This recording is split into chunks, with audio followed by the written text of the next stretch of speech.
morning, good morning, good morning. My name is Donnie Glover, publisher of BeMoreNews.com and BlackUSA.News. I will be your host today.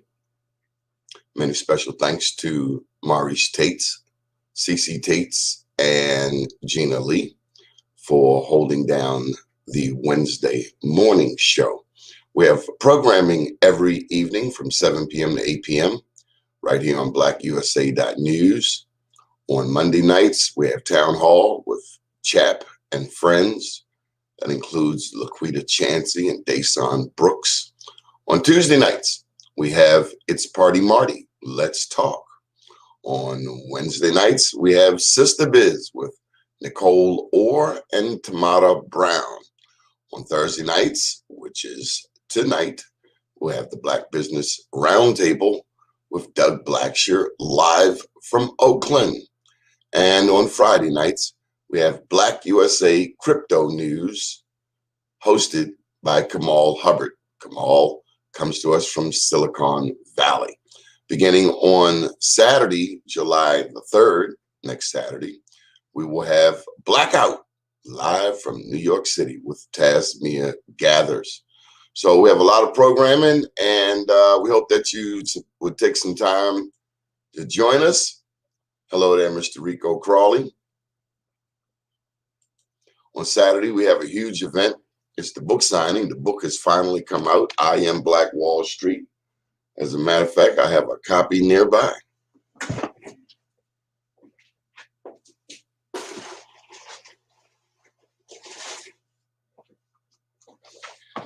Just a word of thanks to Pam Reeves, also to Deborah Hardnett. Leroy McKenzie was a big help too. Frank Johnson, Fame, better known as Plan B. And a big lesson that I was reminded of, make sure you have a team. Whatever you set out to do, make sure you have a team. I can't reiterate that enough. And part of that means trusting the people on your team to do what they do.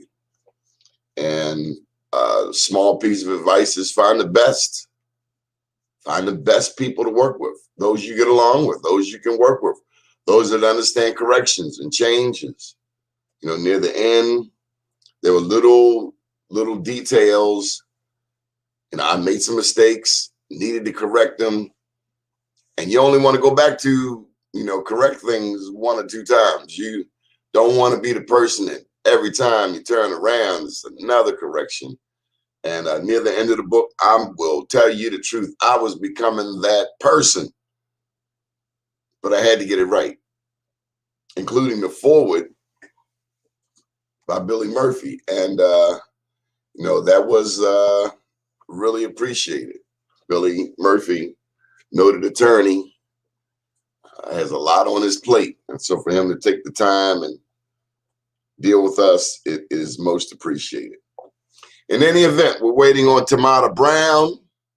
We're going to have some conversation today about the city of Baltimore and how the city of Baltimore is doing. City of Baltimore has undergone some changes, personnel changes.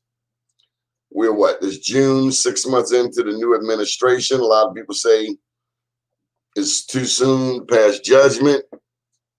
Other people say the mayor has been involved in politics for a decade, should hit the ground running. That's how some people viewed Bernard Jack Young, the one who did not want to be mayor, who did not become mayor. If you've been in politics 10, 15 years, 20 years, and you've been watching how things work, and you have absolutely no plan of your own of how you would do things better, differently,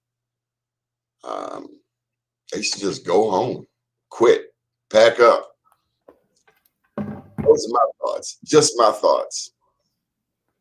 It's one of my favorite rappers says, just my thoughts. Tamara Brown, good morning. Good morning. How are you?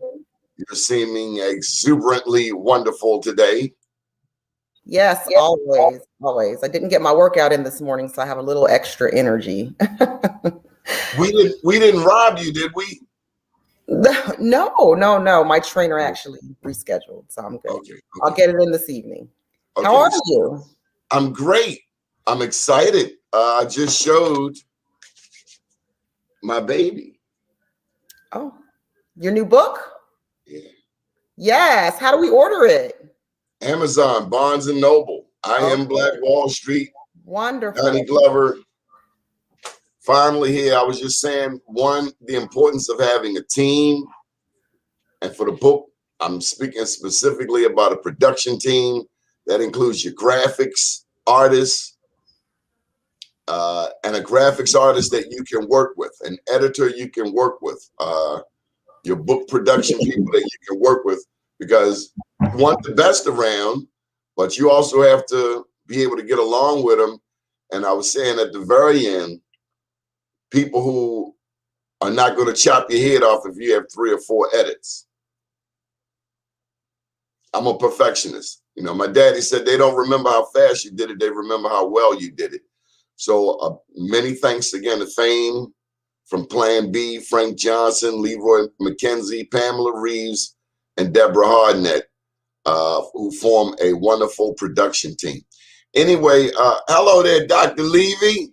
We got to get Dr. Levy on the show. Dr. Levy was she tells the story differently than I do, but she was my science, math and science teacher for summer school. I had to take algebra 2 trigs and physics at Poly.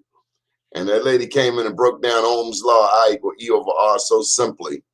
I wonder, why did these teachers at Poly, why were they trying to lose us in the sauce? It wasn't like this stuff was rocket science. Kind of like the city of Baltimore. Let's get straight to the jugular. What's going on with the city of Baltimore? I just saw a lady post this morning, Baltimore is dying. Yeah, well, that's actually, it looks like another media outlet is focusing on the negative of the city and doing a Are we special talking about. about facts? We called them out. Oh, okay. Yeah. Fox 45 they've got a 10, special 12 coming out Saturday and Sunday, called The City is Dying. Yeah. You know, I want to go in on this because I'm tired of it. Do any of those people from Fox live in Baltimore? Because, you know, living here is one thing, but if you're just going to point fingers, why don't you go to hell back where you come from? Right. Yeah. Right. So, I mean, we live here and, we've experienced things in the city, so we can talk about things. But we're also working to make it better. Absolutely. We're actively working to make it better. So I don't know, maybe Fox 45 feels they're trying to make it better by bringing light to things, like with their education segment. Maybe we wouldn't have known those things, but I think we know the things. They're just spotlighting very specific stories. So they're not reporting anything new. Is it balanced? Do they talk about white people like they talk about black people? No, I found interesting, like, I do follow a lot going on, like with Marilyn Mosby. If it involves Marilyn Mosby, it's going to get reported. But I know when there was a raid on the state's attorney's office by the federal prosecutor or the federal agents, it was for a white attorney, and we don't know what it was. Had nothing to do with Marilyn Mosby. Right. Of course, they're going to try to spin it and say it was under her eye, Wow. or whatever, but no. Yeah. So I haven't heard anything else about that. They haven't followed up with that. But had that been perhaps a black female attorney in the office, or Marilyn Mosby, or someone closely tied to her, I can assure you that there would be more reports. But I haven't seen anything else on Fox 45 about that. And so that's is it okay to be that racist in 2021? We just had a president that was that racist, that just left office, and a lot of his supporters are kicking back. There's a lot of racist things going on. We see that we're withdrawing a lot of things. We're in Georgia, we're in Florida, and different places where people can't vote, Texas. So the voter rights acts. I mean, there's a lot of racist things going on. So to say that Fox 45 News is racist and spotlighting and only focusing on certain minorities, I guess it's to be focused on black people. No, Yeah. not they focus on black people. Yes, they're focused on Black people. They're focused on our Black elected officials. Absolutely. Is it? Am I surprised? No, I'm not surprised. I mean, we don't have. This is our media. This is our media outlet. BlackUSA.News, BeMoreNews.com. That's what we have. It's not. I mean, we do get on our Black leaders. We have expectations, but it is very balanced. I mean, we'll get on anybody that's not doing anything right. So, Case yeah. in point, Nicole is very serious about her district. She lives in Councilman John Bullock's district, but Nicole, who can be a stickler for details, has given John Bullock credit when he's done things that she likes. I watched it right here on this programming. Yeah, she does. I give her a hard time about that, but she Nicole Orr, who's my co-host at 7 p.m. on Sister Biz, she does. I do give her a hard time. I'm like, what? You're giving him credit for that? But she will. Yeah, it can be balanced. I'm probably not as balanced, and I admit that. I just have a high expectation, and I think for me, because I've been inside of City Hall, I think my view is just a little different. My expectation level is a little different. When you watch the Fells Point news come to our, come on, when they started talking about Fells Point, when they were presenting that, did you feel like it was fair and balanced? No, I didn't. I mean, first, when I saw, and I don't follow any of the politicians, so except for one, Councilman Burnett. So I don't know when they post these things, but I did get wind that the mayor did post this meeting that they were going to have with the Fells Point community and the business owners. And I was concerned about that because I hadn't seen that happening in other communities. But the biggest concern for me is the amount of resources that they put. When they said they were taking resources from each district, that's what concerned me, more so than even the meeting that the mayor announced then withdrew from. I was more concerned with the fact that there's just the presence was being taken from other areas where murders are consistently, continuously, and constantly happening. I just didn't understand that rationale with the $556 or $1 million budget increase. Right. So it was very imbalanced. And then you're taking from other areas that are predominantly Black and moving them into this area. It was not a very smart move by whoever made the decision. This morning, I see the mayor does say that the police commissioner does act based, he reports to him and he acts according to what the mayor wants. So that tells you he's actually taking accountability for that. And that was the mayor's decision, I would assume. It was a very bad decision. But Mayor Scott is surrounded by, his chief of staff is a white male, Mr. Huber. And I know he makes a lot of decisions with and for him. And that's the reflection of what we're getting in the city. I don't know Mr. Huber. Who is Mr. Huber? Michael Huber is the chief of staff for the mayor, and he was his chief of staff when he was the city council president. Is this the Black man? No, he is not. So I mean, that was a bad decision. I think we all agree. And it was a bad decision to say that to announce it and we want to hear from you and then you don't show up. That just shows the inconsistency, lack of. No, somebody pulled his coattail, said, you about to lose the remaining Black on your Black card. Well, I believe he's already lost he's lost the vote. And I think he understands that this is his first and only and last term. And I believe his political career is over. And that's my opinion. And it's just apparent. When I look back at the numbers of the primary election, at 11 p.m., WBAL was reporting that Sheila Dixon was in the lead. So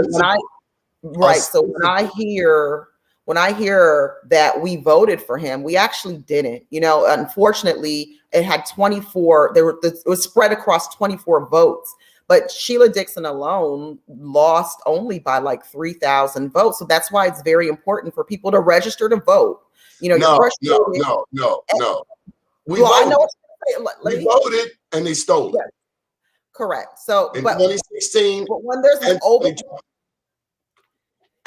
there needs to be an overwhelming number of people voting. There's not enough people voting. That's sad. No, we voted and they stole it. That means the Board of Elections is rigged. Armstrong Jones should be locked up. He should. He absolutely should. And we need to do something about that. 2016, there were 1,800 voting irregularities in the entire city of Baltimore. In the whole state, we only had a couple hundred. Right. So we need to do something about that now. We can't wait for another election. We have to do something about that now. He's got to go now. What can we do? Nobody wants, the people who want him there. Of course. Of course. The machine wants him there. Of course. He's part of the machine. See, we don't understand the machine. We don't understand machine politics. How even an Armstrong, I'm about to call him Armstrong Williams, Armstead Jones, a Republican, is very responsible for the election results in Baltimore City. He is supported by Linda Lamone from the State Board of Elections, who was put in position by the former Senate President Mike Miller. He was replaced by Bill Ferguson. But therein lies pieces of a broader political machine. I mean, we still have Delegate Marianne Lasante serving in Harford County, who called Prince George's County the nigger district. Why is she even in office?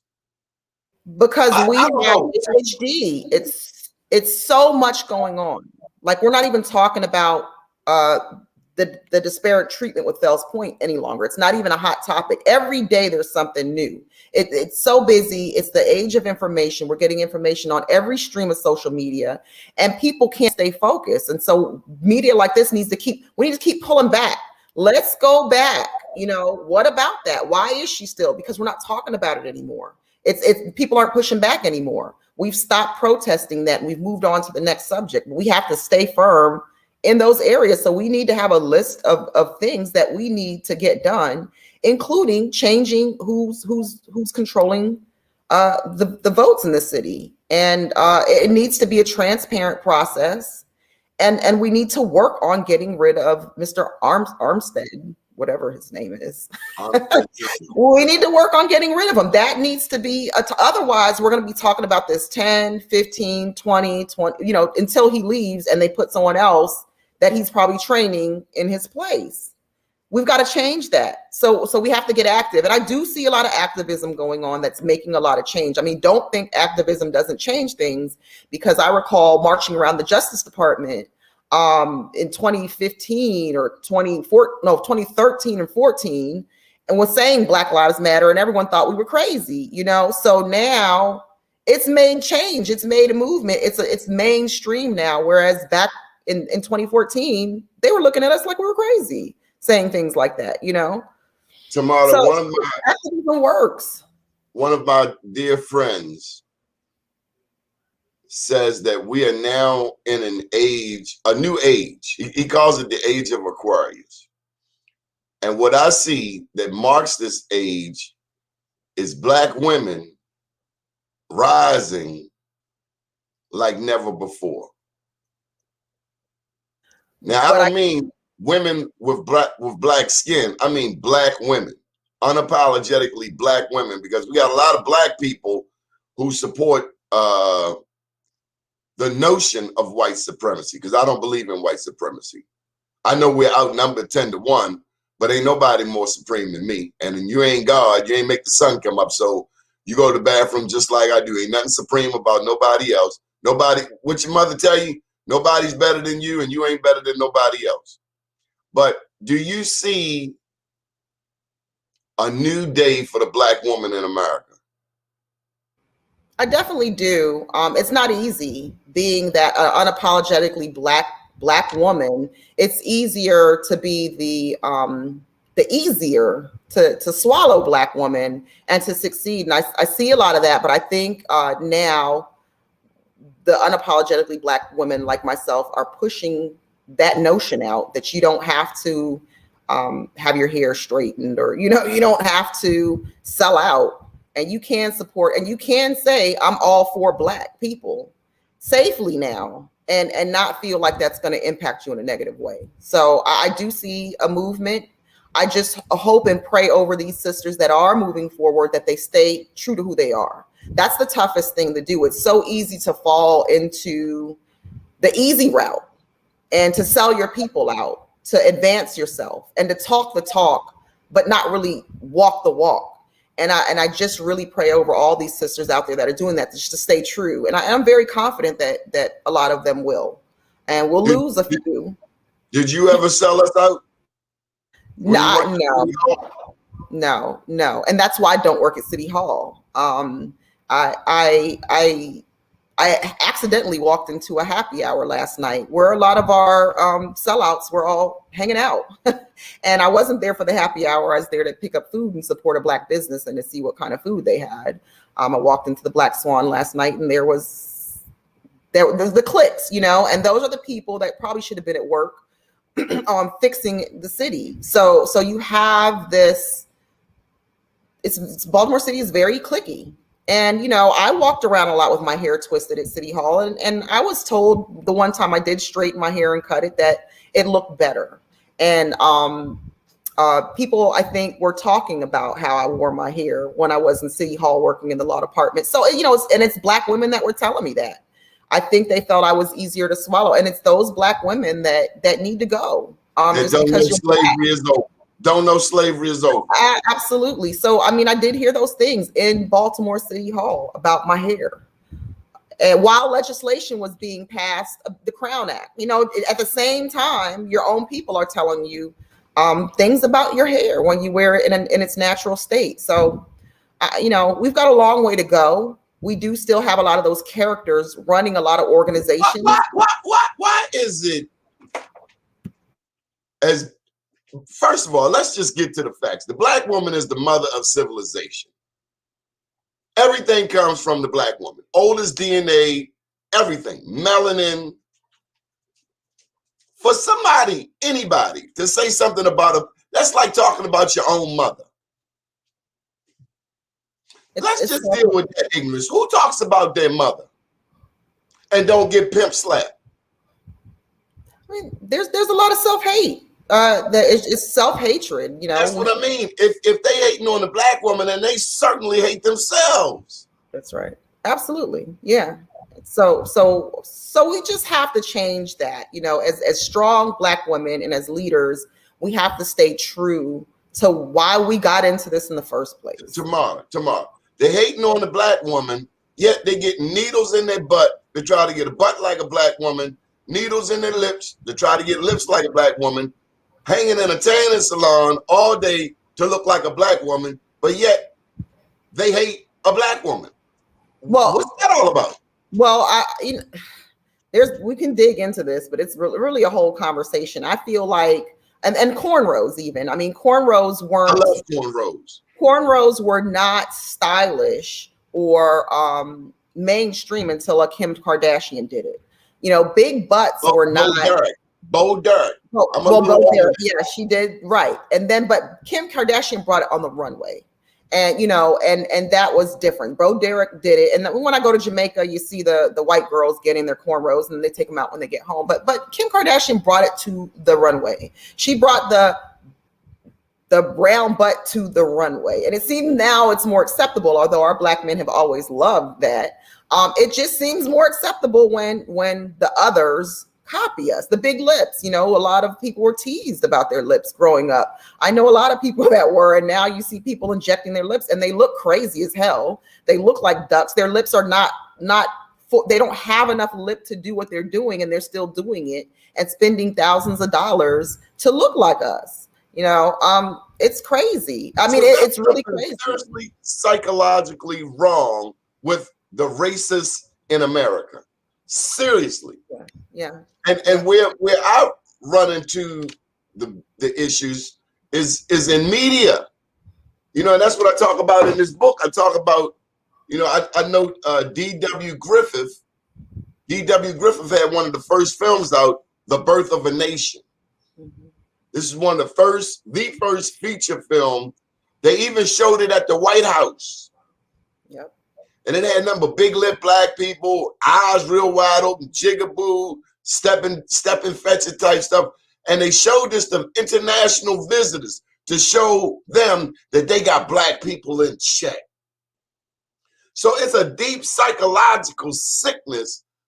And then they talk about us on the news that we are violent.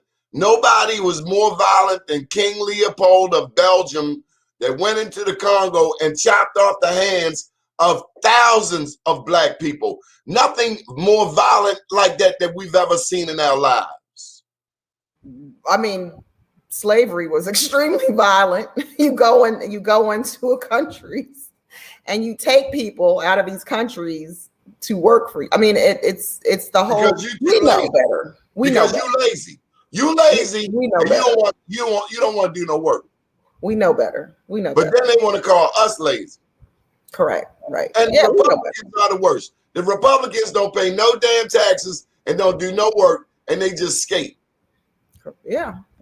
I'm still paying more taxes than that former president. I never really try to say his name, but I'm still paying more taxes than him, which is insane, but that's just the way it goes. So we've got so much going on, and all of this is feeding in and poisoning us, and we're falling for it. And we just have to stay true to who we are, love our blackness, walk in our blackness, and support each other, support our black businesses, support our black media, support each other when we're doing the right thing. I mean, it's okay to call another black person out when they're not doing what they're supposed to do.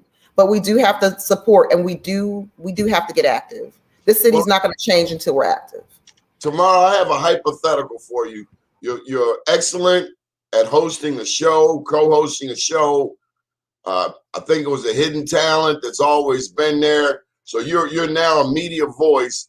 Fox News is hiring to replace Kai Jackson and Mary Bubala, the two Channel 13 rejects.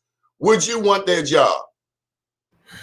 I don't think so, because they're controlled. Your narrative is controlled by Fox 45. So, but they're okay with it. Kai Jackson said Donnie Glover is planning a slave insurrection tonight, and they're going to lock him up. Yeah. See you News at 6. Join us. Yeah, I don't think there's a paycheck that's going to get me to do that, unless it was, hey, come on and really speak a real narrative. We're not going to control it at all, which would never happen. Would love to do that on that level, but when the narrative is controlled, no, I just can't see it. I can't see that happening. What is the real narrative, Tamara? I mean, the truth of the matter is racism exists. Racism is alive in a majority black city. So imagine in a minority black city. And the reality is, I think we have more people selling out than standing up for their own people. And so on. So you're considered the minority number in the United States. And then you have your own people bailing on you. I mean, the numbers are just very small. We can't see any progress because we're not fighting and we're not uniting enough. And we're losing the people that should be fighting with us. We have some allies on the other side, but it's just not balanced. But there's change. I'm not going to say there's not positive change going on. We just need more. And I would like to see it more in this city. Like last night on our show, we were talking to Delegate Regina T. Boyce, and we were talking about, and I've said it, but I've never said it to her. I've said it to my co-host, Nicole Orr, a lot, how we're not progressive. You would think Maryland would be progressive. States below us in Virginia are progressive. States above, Pennsylvania, different states are making so many changes. I just don't see it happening in the state of Maryland. So something is wrong here. Something is wrong. Well, I was sharing with a friend last night how Baltimore had the largest population of free blacks prior to the Civil War. Afterwards, there's always been this question for racists, and it's called the Negro Dilemma. I actually write about it in my first book, Unapologetically Black. And the Negro Dilemma is what to do with all of these black people. And so what I think they've done with these black people is said, you can have this, this, and this and live comfortably if you don't hold on to that blackness. Like if you come over to this side, you're going to be all right. And so I think perhaps in this area, again, you see PG County, this area has the most affluent black people in America. why we're not doing better and why we're not more progressive is baffling. There's got to be some science to this. Something is wrong in this state when we don't see more progressiveness. And I think it is what I'd always go back to is the lack of selflessness in the Black people in this area. You are so focused on yourself, you cannot focus on the plight of others. And so you get into this mindset and this grind, like I need to make money, and you forget about everybody else. No, and we no, change that. Some of them never cared about anybody else. We got to change that. That's our problem. This is the state of Maryland, and Maryland hasn't. Can you tell me anything progressive that's being done that's benefiting Black people? Listening to the Board of Estimates yesterday, my co-host graciously got me to tune in yesterday. It was a 2-hour session, and what I heard was that even in the arts, like the funding going towards the Black museums or the tourism in Baltimore City is not even focused on that, which is astonishing. It's like, where are we winning in the city? You got Black people in charge of many of these decisions. We're involved in every area from law to tourism to business. But these Black people are making decisions like they're white. Don't make me call names. I love when you call names. I'm open people up today, but there are names floating through my mind of Black people that I see on the news over the past 2, 3, 4, 5 years, and they're always moving real fast like they're doing something. But the truth be told, they ain't did jack. So let's look. I want to talk about our mayor, who was in DC yesterday with the president, talking about, and it may seem like I'm always poking at the mayor, but he became the mayor, so we got to poke at him because he's responsible for so much. And we want him to succeed, but I just don't see it. So we had that first 100-day plan. I want to see what's going on now. So he's in DC yesterday. He's talking that same script. We know about this and we know about that. And we know, he's doing his thing. And if you know these things and you knew these things when you were in city council all these years, where is the plan? Like, why? I don't understand. He's telling us the obvious. That's why they call him Captain Obvious. You're speaking obvious. What is the plan? I know, Marvin Doc Cheatham sent around a plan. I think it's about 20 points of things that need to be corrected to help with the violence. We've got, will the mayor accept it and listen to it? Probably not, because I feel like if you're so wrapped around, you got to come up with the idea and you got to be the one to do it, and you're not listening to the community. I just don't feel like he's listening to the community. He's like got these horse blinders on. I feel like someone shot some kind of tranquilizer in him years ago, and he's got these blinders on. And I think he realizes that he wasn't really elected. When you look at those numbers in the primary, he knows he wasn't elected.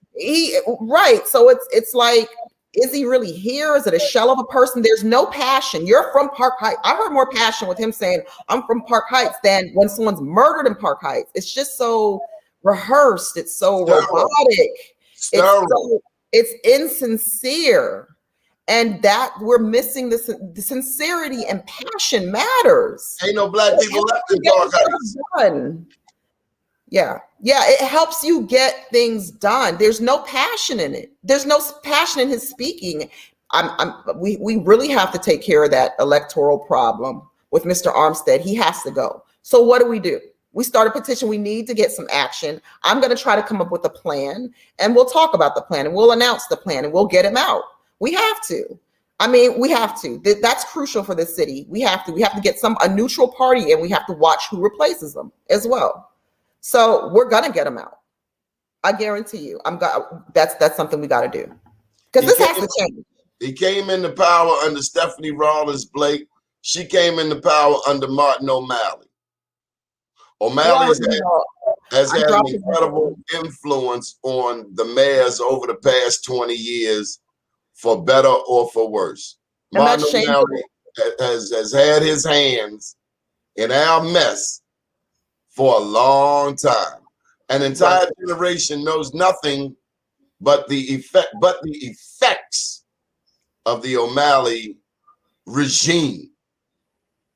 So we have to start a counter regime, and that's all we're trying to do. And a lot of community members are doing things on their own. But I always say, anytime I'm on here, anywhere, we have to come together to form a stronger regime.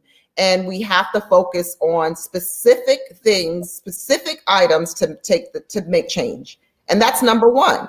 If our votes are not being counted, maybe we need to bring the feds in to do some voter irregularity, an investigation. They know. I think now it's time. I don't trust the feds. Let me tell you why. The feds operate in West Baltimore and East Baltimore all the time. They watch a situation for years. They watch people die, get killed. They watch cops get set up and killed. I have no faith whatsoever in the feds, because the only time they come is usually to our demise. In terms of what they ought to be on, let's start over at Baltimore City Public School headquarters. And let's start too with these people who sign contracts with school CEOs and police chiefs, where these people come in and rape us. How the hell you pay somebody all this damn money for an inferior product? Any kid knows that now laters don't cost $10, 50 cents, $1. We paying $10 for a subpar, piss poor product. It's unjustifiable. But as long as we're in this constant spin and we're not focused, and we have to stay focused, one topic at a time, we're not going to get anything done, because it's too much going on. It's too much. It's almost too much information, and it's too difficult to stay focused to get things done. We have to focus. We have to focus on the next election in 3 years. Otherwise, we're going to end up with another Brandon Scott. Then we're going to be here talking about the same thing. So how do we fix that? People are leaving, Mark. People are leaving. I mean, when I'm going back to the Negro dilemma, what to do with all these Negroes? So somebody thought, I mean, we saw it in The Godfather. They thought, hey, well, just give the black people heroin. Give the black people cocaine. But see, this is what dummies don't understand. When you carry poison to poison somebody else, you're going to spill that poison on yourself. So I want Donald Trump and all of the Republicans to know that in my alley here in Sandtown right now, I have white addicts shooting dope. And as soon as this show is over, me and Pharaoh going to go out there and get them up out this alley. But we have white addicts running around, dropping needles, nodding anywhere. We got it all right here in our community, and we want Trump to come and get his peoples. It's because if I did this over in Bolton Hill, I'd be locked up. They don't care that you're an addict, they would lock you up. And that's the racist mentality of the city of Baltimore, the home of segregation, going back to Mayor J. Barry Mahou. And that's why you got a McMecken Street. And anybody don't know why you got a McMecken Street, I'm going to tell you. Because George McMecken put his foot in J. Barry Mahou's arse all day, every day. And so did his cousin Ashby Hawkins. Two black lawyers that stayed on that racist son of a gun. And we need people with that kind of testicular fortitude today. And that's why we celebrate Tamara Brown. Because you got heart, lady. What's going on in your old office? I heard, hold up, wait a minute. Another one left. The lady came after you is now gone. 3 chiefs, 3 years, MBE office, full of crap.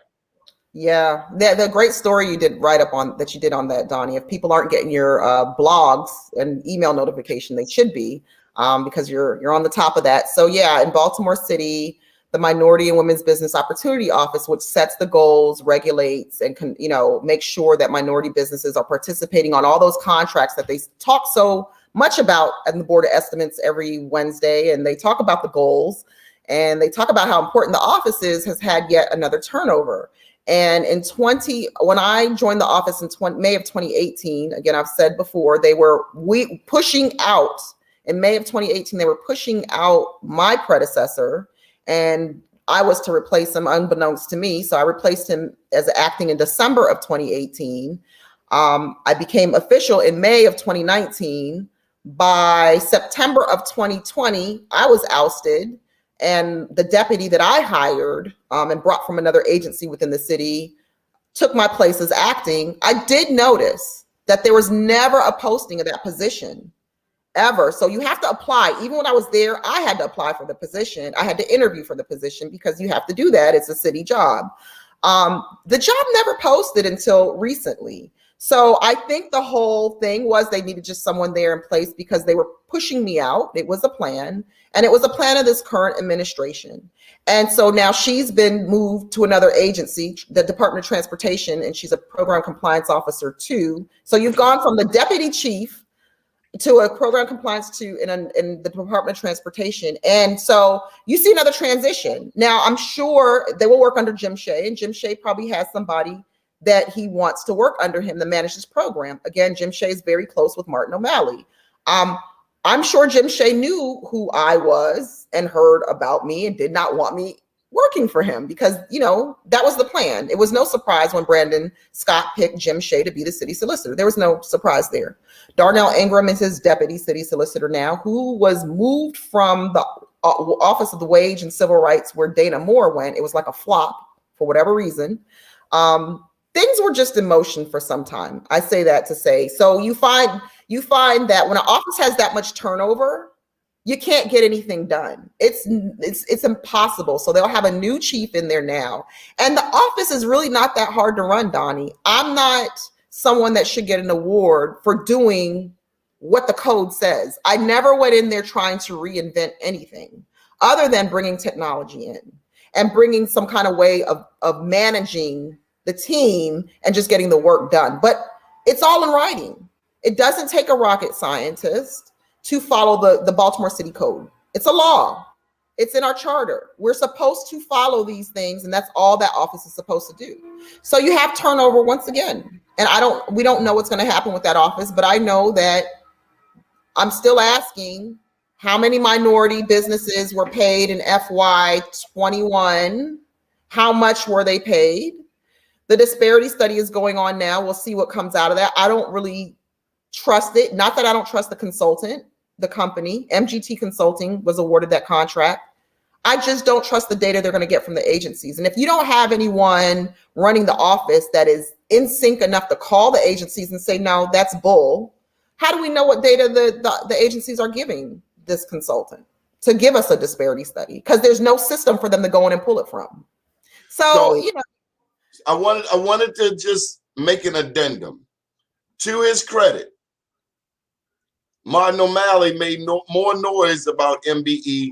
The requirements, the percentages were actually raised under Martin O'Malley. Actually, he did more in the realm of MBE than anyone since, at least legislatively. Now, how that is panned out, that's a different story. But I just heard you say that we have no way of knowing how our MBEs are doing, one way or the other.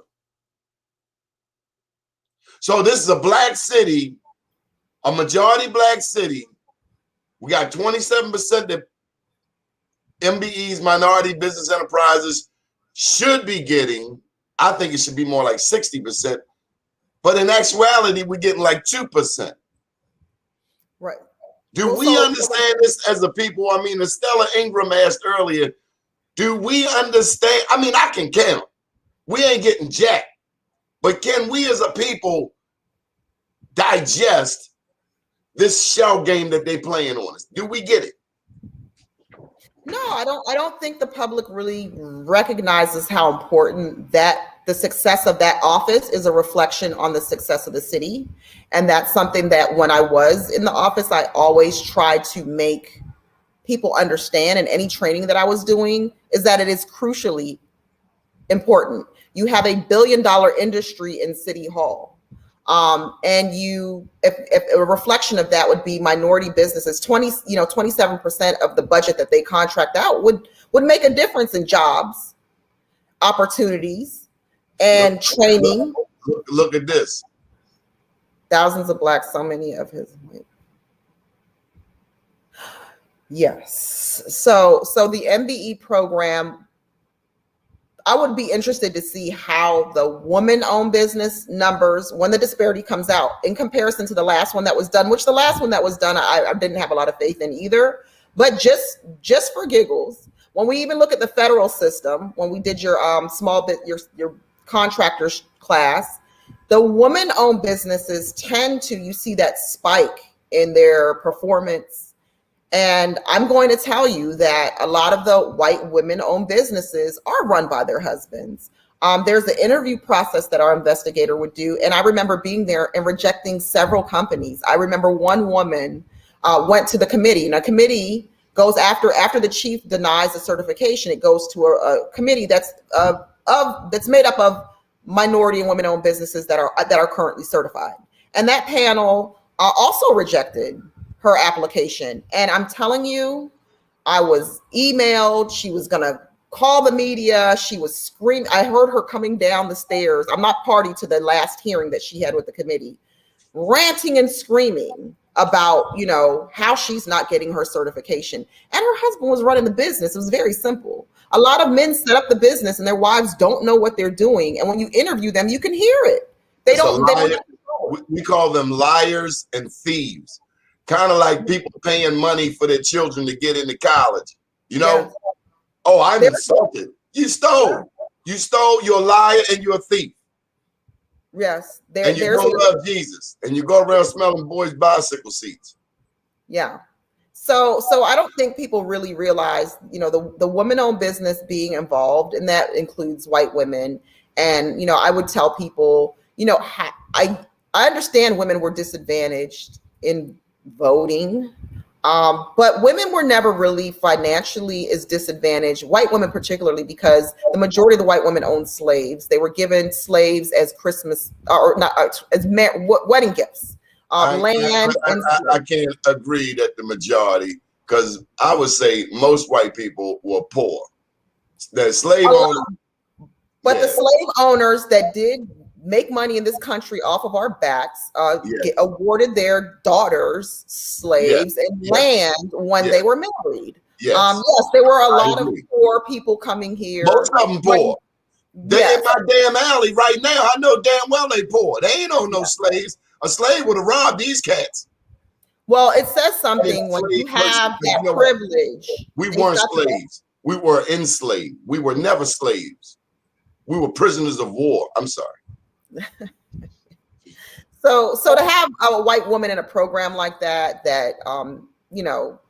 it's a little sad. They came down on you. You pimp slapped a white boy who was stealing. You probably you checked a white boy who was down there stealing. Probably. Yeah, I did. There were several.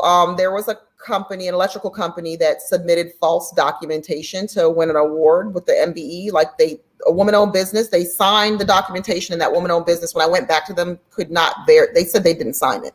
There's only one person that could have signed that, and that person said they did not sign that. So they won a city award. They were on it for over 3 years based on false documentation. Why they're not in jail, I don't know. That went to the inspector general.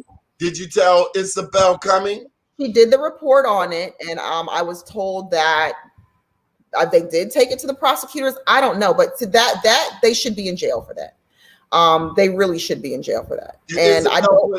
Did Isabel get anyone in trouble for the MBE program?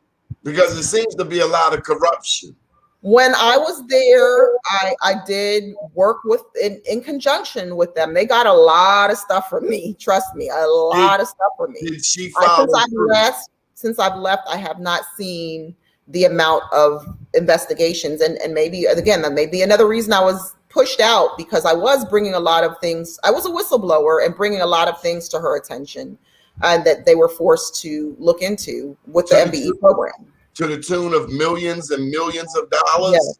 Yeah. That I still haven't seen a report for. One in particular, I'm waiting to see a report, and I don't think we're ever going to see it on this particular contractor because of his relationship with somebody that still works for the city. Their alleged relationship. A lot of the minority business owners told me that this particular contract awardee had a relationship with the someone that was managing procurement and with her and her family. So there's a lot of questions with that contract. And I did show fraud, waste, and abuse. And I handed everything over to Isabel Cummings. And at the time it was close to $1 million, which was over a year ago. So God only knows how much it is now. And I haven't seen anything to date come out about that. So maybe if she gets up off of Marilyn Mosby and focus on, because all of this about Marilyn Mosby, has it been worth it? You know, they investigated Sheila. They went up in Sheila Dixon's house over $500 in gift cards. Every Black person in America should be insulted. Yeah, they raided this sitting mayor's house. They would never.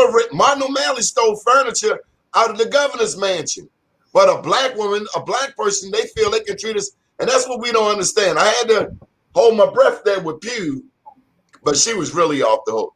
But some of the stuff they go after, when it comes to us, they would never even bother with a white person. They're racist, and their mothers were racist. And their mothers were racist. And you know what a racist is? A person with really, really, really, really low self-esteem. And they probably ugly too. So talking about the Inspector General, it came out this week that the oversight board that's supposed to look over the Inspector General, which is in the charter, they're going to meet for the first time ever. And that's very interesting. I've seen the designees that each office is going to have that's going to be part of this committee. I'm interested in not just what she has reported, but I would love for the committee, and I'm saying this because I would love for them to ask, and it's going to be a public hearing, so make sure you watch, how many reports, how she gauges when she chooses not to report on something that's been reported to her. That's critical. She's racist. She gonna do what racists do.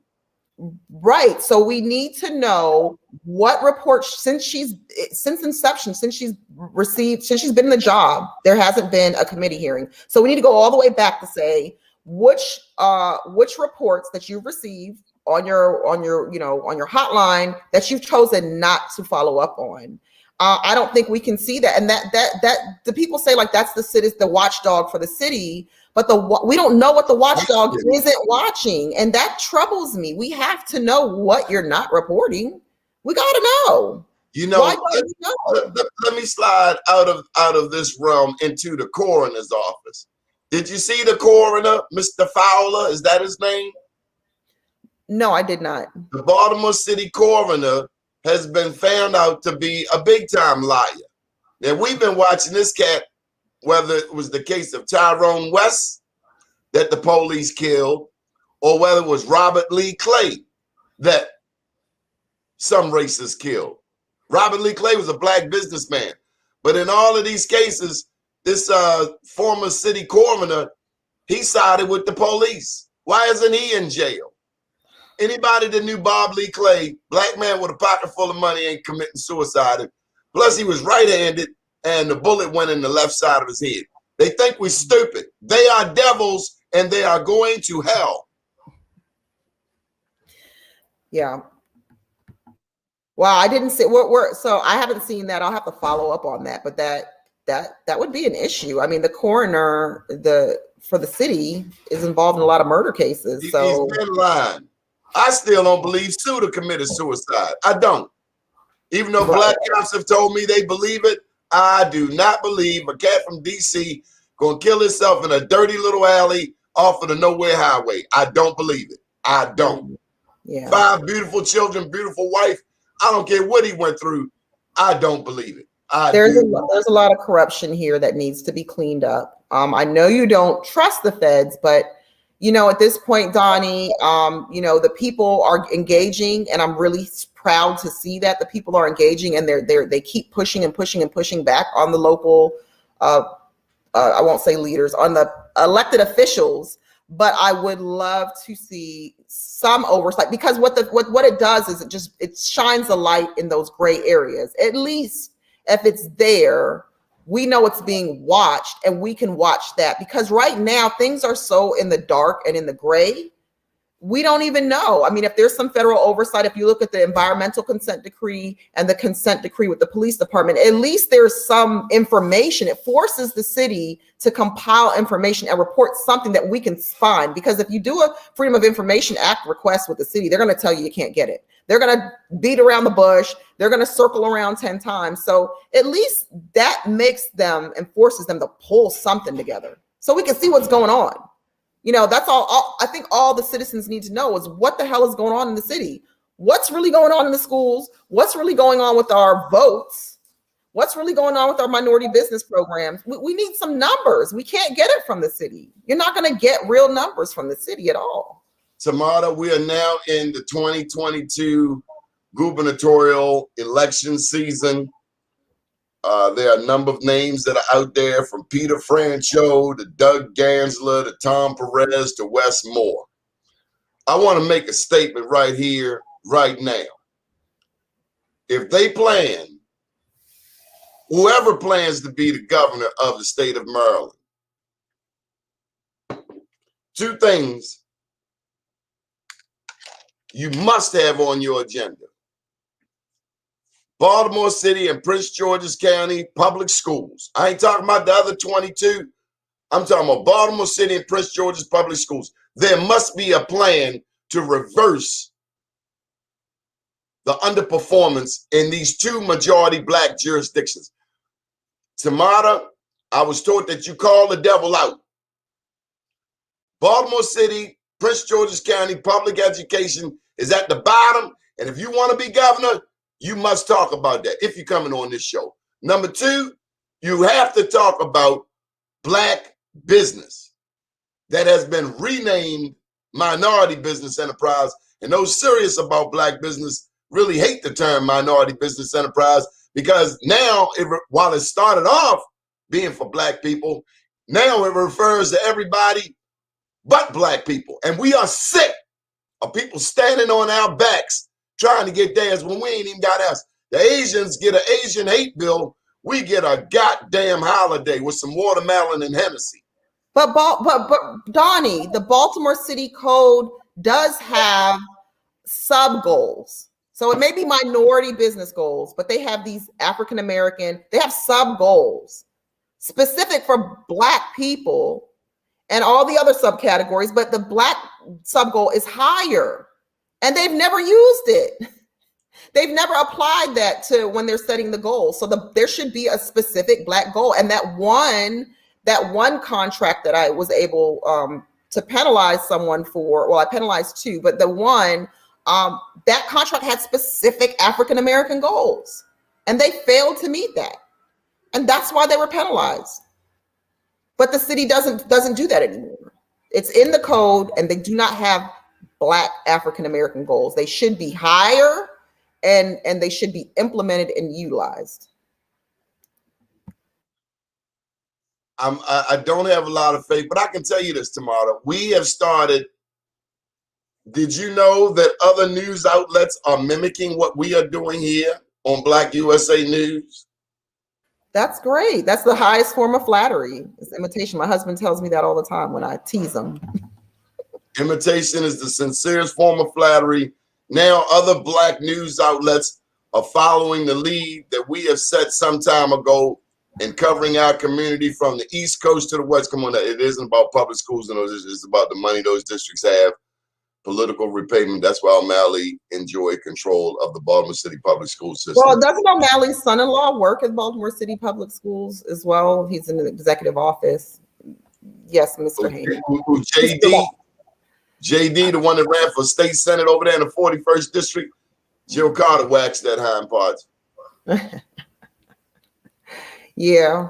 Well, you know, the state of the city isn't great, Donnie. It could be so much better. Look, Atlanta. Does Atlanta have these problems? I don't think Atlanta is perfect, but Atlanta seems to be a place where Black people can thrive. I don't know. I know their minority their Black contracting or office is doing something. I don't think anybody has the problems that we have here. I'm going to be honest with you. We've got a unique issue here, and we got to fix it. We got to change the culture of City Hall. I'd like to start with the city and then move out to the state. But we got to change the culture. We got to change the mentality, and we've got to do it now, not tomorrow, but we have to do it now. There has to be a culture shift, and these cliques got to be disbanded. We got to stop electing the cliques. We got to get out of this clique mode. We have to.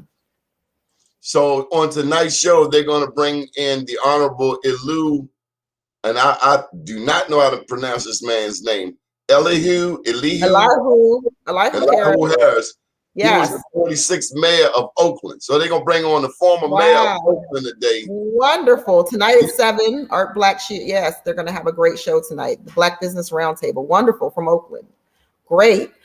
I know it's Sister Biz. We're going to try, and we're if you're watching, we're trying to get some of the candidates, of those 24 candidates that ran for mayor, to do a scorecard on what they think the mayor's doing and what they would have done different had they been elected. We'd love to talk to a lot of them. So we're really trying to shut the city down. You would not have people off the hook. The first thing you have to get is order. Yes. You got to be proactive. All we're seeing is reaction. And we're seeing people that act like they don't know what's going on. I know a handful of cops that would shut this city down. It's not complicated. Now, let's get to the other part real quick. The people have a responsibility too. If your aunt keep going buying dope on the corner and sniffing it in front of the grandkids and selling dope out her front door, she's a damn problem too. That's right. We have to work up. Start at home. Your son is a dope dealer, and he's putting hits on people, slinging heroin, crack, and dope. He's a problem too.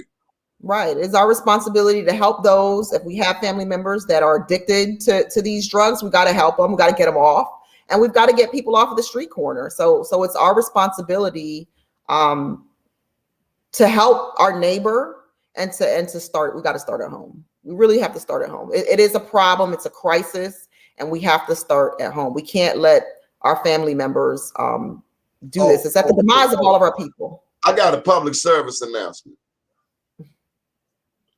Dear Black people, if you see Tharu Vignaraja on Fox 45 telling you about what's right and what's wrong with Baltimore City, just remember he didn't know where to go and trick. He went to Greenmount after dark in the wrong part of town. Well, Donnie, we're trying to get Tharu on the show, so we would love to have you on that show that night. Why was he tricking on Greenmount? I'll be sure to answer the question. And you running for mayor. And if you out there tricking, why would I listen to you tell me what's wrong about my city? And don't you have something else to do besides look black and wear a beard? Well, I don't know if he's running for state's attorney or mayor again. Oh, Lord. Who knows? Man, go sit down. And where's his wife at? Clearly he ain't got no wife, because he'd be spending more time with her than running around. I mean, he's on everything. Yeah, he's getting ready to run for something. Maybe state's attorney. He may be running for state's attorney again. Who knows? Who knows? He lost. Go sit down. You got rejected. He's going he was trying to buy sex with state secrets, and nobody said a word about it. We were saying words about it, but just people weren't listening. We didn't forget about that that Veritas report. No, we didn't forget about it. But Black people didn't get no weed licenses because they priced us out. Right. We got a lot of problems. Wife and 2 daughters. We ain't never seen that. He was with a trick Miss Ingram on Greenmount, and that wasn't his wife, and it wasn't his daughters. Freak nasty. That's what the kids call him. Freak nasty. McNasty. You've been listening to another edition of the Black USA Morning Show. Tamara, how can people get in touch with you? So Sister Biz is our show on this network on Wednesdays at 7 p.m. We're going to actually have an activist from Chicago that's doing a lot of what we're doing early next month. So who kind of banters with the mayor there and tries to get some things done. So we've got a lot going on, but you can reach our show at Sister Biz, SISTABIZ show @gmail.com. We're on Instagram now. We're getting our page up, Sister Biz Show on Instagram. And we're Nicole and I are here every Wednesday at 7 p.m. So tune in. I got to tell you, there's a new show coming Saturday, July 3rd. You got to meet this young lady. It's down the bottom here. Her name is Tasmia Gathers. I work with her on the Black Business Empowerment Commission in Harlem. And so we're so excited to have this young woman entrepreneur. She's going to be lighting New York City on fire right here on this network. Hold up. We got a couple more comments before you go, Tamara. You got a whole fan base. Oh, that's good. I'm getting my feet wet still with this whole thing, but yeah, thank you, Donnie, for the opportunity. We appreciate it. Good should deal. Be a requirement for all. Oh, yes. To watch the show. It should be, right? Hold up. And thanks to Mike Haney, you know, we did 2 shows thanks to Mr. Haney. I watched them. Live from Africa. So big ups to Mr. Haney. And the connection was amazing. Look at that. You know, it was great. It was. It was a good show. Thank you, Mr. Haney. We appreciate it. Is he still in Africa? I'm sure they put him out by now. But he went to Uganda and Kenya, and he's pushing hospitality. And what I was speaking with on, particularly with the folks from Kenya, Kenya does not have an international running festival. Oh, maybe when Catherine Pugh come out of Alabama Penitentiary. No, seriously, she started the Baltimore Marathon. Yes, they did. What, Haney? Oh, they put him out. So he's no longer in the continent of Africa. He's not. He got put out of the continent. Oh wow, he got put out of a whole continent. They put him out. All right. No, I'm pulling your leg, but I appreciate that he understands African American cooperation. Yeah, I thought that was interesting how he went down there and saw someone that like looked like his brother. You know, you just never know. Mike could blend in Ethiopia, anywhere in East Africa. I did well in Ethiopia, but when I got down to Tanzania, I did not look like the Tanzanian. They're like, you are not from here. Oh, wow. I can't wait to go again. I think I'll never come back. My mother-in-law is moving away in about 20 days and does not plan to return. She's moving to Ghana, I believe. Ghana or Liberia. I think if I go to Ghana, I'm not going to come back. All right. Well, thank you for joining us, and we'll be back later on this evening. My name's Donnie Glover with Tamara Brown. We appreciate you, Tamara, and have a beautiful day. See you Saturday at I Am Black Wall Street, 5 p.m. Terra Cafe. Have a beautiful day, everybody. Bye. See you guys there.